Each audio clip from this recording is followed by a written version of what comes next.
Hello and thank you for joining us today at Distracted by Life. Our podcast is all about making change within yourself and your relationships. We share conversations, stories, and explore ideas coming from our lifelong journey of the high points and especially the low points where we learn to face our fears or cope with pain, loss, and failure. We do this in a discovery quest to establish patterns around our past and understanding whether we are tripping up from our past or being held hostage by it. We work on identifying ways to move forward, aligning our core values, and unlocking the keys to self-awareness, self-acceptance, self-compassion, and letting go of what is not serving you positively in life. A better you is always there, ready to explore in a new world. So let's begin. How do we get a fresh perspective, especially with the difficult people to love in our life? Amal is here today and will share a story with us, and hopefully she can bring us into a fresh perspective. Hi, Amal, and welcome. Hi, Dan. Happy to be here with you. Love this episode because, I always say that every time I start a podcast. Anyway, I'm going to start by mentioning a recent story that I read about a young couple who moved into a new neighborhood. The first morning in their new home, the couple sat down to have breakfast and plan their day. The young woman saw her neighbor hanging freshly washed clothes outside. The young woman thought that the laundry is not clean, and she assumed that the neighbor doesn't know how to wash her clothes correctly. And so she maybe needs a better laundry soap. Her husband looked on, remaining silent. Every time her neighbor hung their clothes to dry out, the young woman made the same comment that her clothes, they don't seem kind of washed well, or she made assumptions. A month later, the woman was surprised to see a nice clean wash on the line and said to her husband, "Look, her clothes are so clean. I wonder who taught her how to wash correctly." The husband softly said, I got up early this morning and cleaned our windows. And so it is with life. It explains that what we see when we're watching others depends on the clarity of the windows through which we look at. The reality is that judging a person does not define who they are. It defines actually who we are. And we're often quick to judge others, don't we? Don't you find it so easy to point out the flaws in other people's lives instead of examining our own life for areas we need to grow in grace and love? I mean, isn't it easy? Always the people who are doing the judging are just judging other people but not taking a look inward, see what's happening with their life and throwing, darts, exactly, rocks at glass windows and whatnot. So we must guard the perspective with which we view life, especially when dealing with difficult people. Others call them sandpaper. Have you heard of that? What, sandpaper? Yeah, they call other people, the difficult people, or prickly, or sandpaper.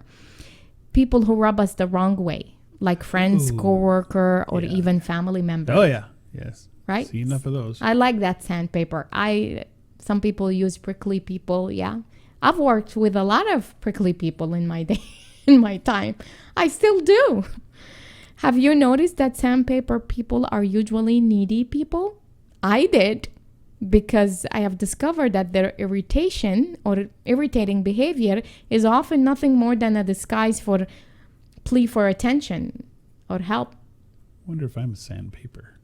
I don't think so. Oh, I like the fact that you ask yourself that question. Good job. Inward. Good for you. Well, it's just my way of getting attention. Well, true grace and love look beyond abrasive behavior to see and meet the real hidden, to actually meet the real hidden needs that is there. It's easy to love people who are just like us, right? I mean, yes. When people are like us, it's easy to love them. We get along with them and it's all good and dandy. But when people are different from us, that's when we're judging, right? It happens constantly, I would say, at least in a professional setting, I find people are so easy to sit there and judge others around you because they're different.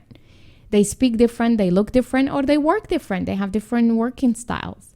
Have that happened to you? Do you? Of course. Yeah. Like hundreds of times. Yeah. Like maybe thousands.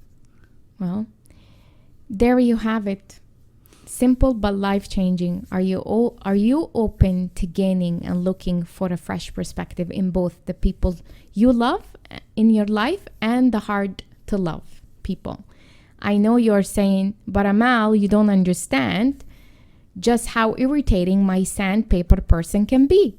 I can assure you that I can. And for example, when I see that sandpaper coming, I turn around and head in the opposite direction. When the phone caller ID shows the name of my sandpaper person, I don't answer. Hurried conversation replaces a listening heart. And I tend to offer tolerance instead of acceptance. The truth is, to practice love is an ongoing and very deliberate choice, not an emotion or a feeling. So if you can step out in faith today and choose to gain a fresh perspective on someone you find hard to love, that says a lot about your character strength, grace, and your ability for openness. Furthermore, you might discover something to love about them.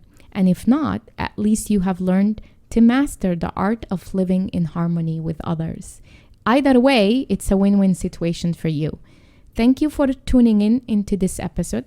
I hope you enjoyed this podcast. Until next time, stay well, be open. Back to you, Dan. Well, thanks, Amal. And thank you all very much for joining us here at Distracted by Life.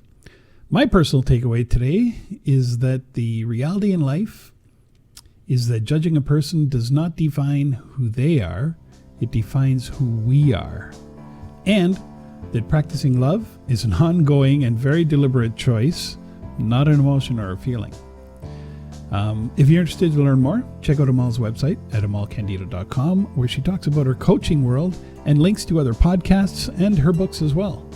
With that said, stay tuned for our next episode, and from Amal and myself, thanks again, and talk to you soon.